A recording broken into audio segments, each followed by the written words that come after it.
This is Derek Staley with ESFIworld.com, and I'm joined by Sean Simon, Liquid Sheth. So before we get into MLG, where we at right now, we're at the Winter Championship. You recently, in the IPL Team Arena, had an all-kill over EG, including wins over Puma and JYP. Can you talk about that experience as a player whenever you're playing against one of your big rivals in EG and you come out and have a performance like that? Sure. It's a team league. That's like one of my favorite things to play for sure. And I feel like I almost play better in team leagues. I don't know why, but I seem to. And getting to just play Puma, someone who's beat me at a couple events recently, and then beat him and then play JYP, it's pretty cool. It's a pretty good feeling to be able to, kind of beat a big rival team all by yourself. It makes you feel pretty good. You mentioned you play better in team leagues, or at least it seems like you do. Do you prepare for a best-of-1 like that differently than you would a best-of-3?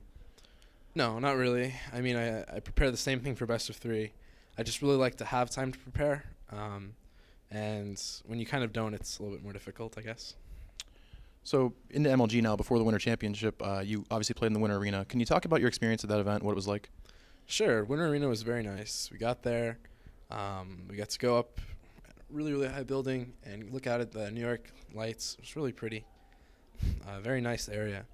And then I got to play with Naniwa and Thorzane, who both beat me, but close games. And beat another guy there, DDE. It was a fun event overall, and it was good to see DRG play. He played really, really well, and it was really fun to watch. So as you mentioned, the Winter Arena didn't go quite as well as you might have liked, but you also had success in the Team Arena. So how do you feel about your play overall? With it was a little inconsistent in the last little bit here. Well, I'm happy with where I'm at.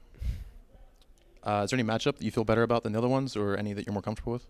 Right now, I'm pretty good with everything. I still think ZVZ is a coin flip, but the rest, I'm feeling pretty happy.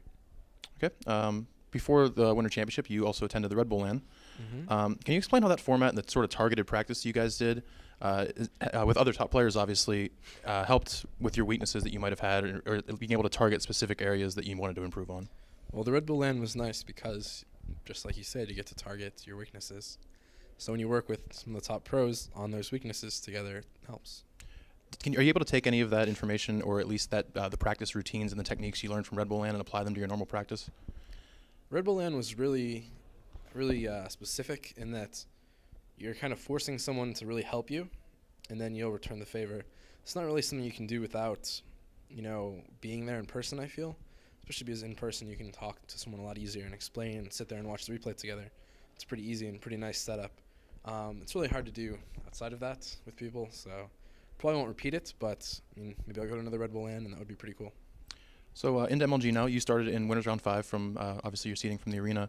Did you prepare any differently than you would have if you had to go through the entire open bracket, since you kind of had time to sit and relax and watch some games and even actually see who your opponents might be before you got to them? I didn't prepare it all differently. In this case, at the end, I did get to see that it was Polt who beat Stefano, and so I kind of prepared for him a little bit. I watched some games and so forth. So speaking of that, you had obviously an impressive win against Polt. Can you talk about those games and how that series went for you? Sure, it was very good. I'm just kidding. I'll go on. I just wanted to mess with you.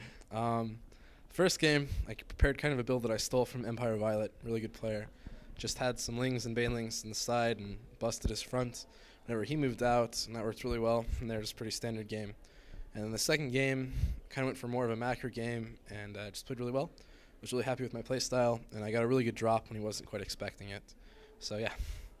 All right. As you mentioned earlier, you're pretty comfortable with your matchups. Obviously, you said DVZ is kind of a coin flip still. What do you think about the overall balance of the game right now? A lot of Terrans were pretty upset about the snipe change and things like that. I think the game's really balanced. What did you think about the snipe change as far as late game TVZ? I think it helped. I think it was a good change. It might have been a slight overkill, but I felt like it needed something big for sure. And I feel like, Terrans have only recently started using Ravens. Pretty sure that'll happen a lot more.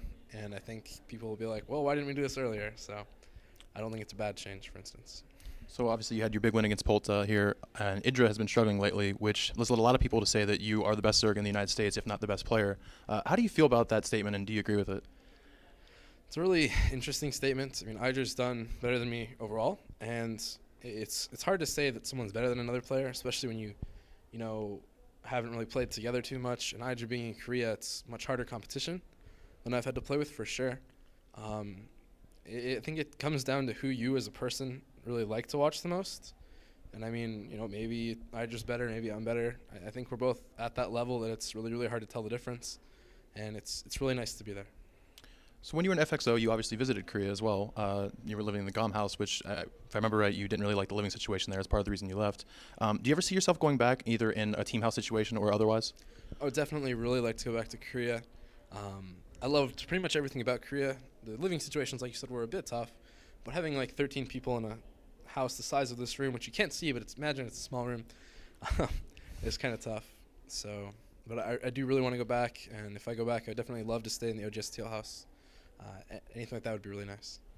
So you obviously did follow the Brood War scene. You played. OGN has made their announcement, well, through Mike Morheim, actually, from Blizzard, that they are going to be running StarCraft 2 Pro League. How do you see the switch of the Brood War teams and maybe even Kespa? Is it sure? Mike Morheim has announced that they were going to start Pro League this year. I thought it was StarCraft 2. like they're going to try to start Pro League. Well, this I year. mean, I'm not exactly sure of the wording of it, but it seems likely that they will start Pro League this year. How do you see the maybe if they do? How do you view the Korean teams and the Brood War, the infrastructure? I'm Kespa? excited, man. It brings in more people, and it brings in some great players. I can't wait. Do you see that infecting the international scene as far as the players and the teams? It could. You might see teams pick up some, Brood War pros who are switching over, and you might not. I don't know. I think no matter what happens, though, you get a lot more viewers from the Korean fan base, and anything that promotes StarCraft 2, I'm very happy with. Right. And also this year, we're going to hopefully have Heart of the Swarm at some point in time. Ignoring the things we saw somewhat at BlizzCon, what do you think needs to be done to the game to make it more of a high-level game on a competitive aspect, as well as some players have complained about the skill cap not being quite as high as Brood War? Well, like I said earlier, I think the game's pretty well balanced. I feel like you could leave it the way it is. They're adding a lot of changes, taking away maybe Mothership or something. That's fine too, because obviously you need to with an expansion. The thing with StarCraft 1 was it was vanilla for a couple of years, and then Brood War came out, and then it became the game it was, which was an amazing game. So, I mean, maybe with an expansion, we'll just be like, why wasn't that there the whole time? That's the most amazing thing ever. But until that happens, it could be a good change. It could be a horrible change. As long as Blizzard's willing to recognize that was bad, that was good, I'll be happy with it. A lot of players have had some problems with Blizzard as far as features that aren't there for gamers. So, for example, cross-server play, things like that. Is there anything you'd like to see Blizzard take a more active role in as regards to esports and StarCraft? Same thing as everyone else. LAN, an easier way to talk, better channels. Pretty much the same things that everyone else wants. I would really like an interface in the game linking to streams and linking to tournaments. Is there anything you'd like to see as far as the actual tournaments? So, for example, you have Riot's very involved in their actual tournaments. Would you like to see Blizzard take a more active role in that? Of course. It'd be very nice. They have one big tournament, usually for BlizzCon, but yeah. So, as we get into 2012, this is one of the first major events, obviously. What do you need to do this year in order to be considered a success for you personally? For me personally, have fun. Do well for my team. All right, that's it. Go ahead and shout-outs, last words, anything like that? Thanks to the ESFI World. I appreciate it for the interview. And thanks to Razer, Twitch, and the Lab Factory. And of course, all the people watching right now, thank you very much. All right, thank you.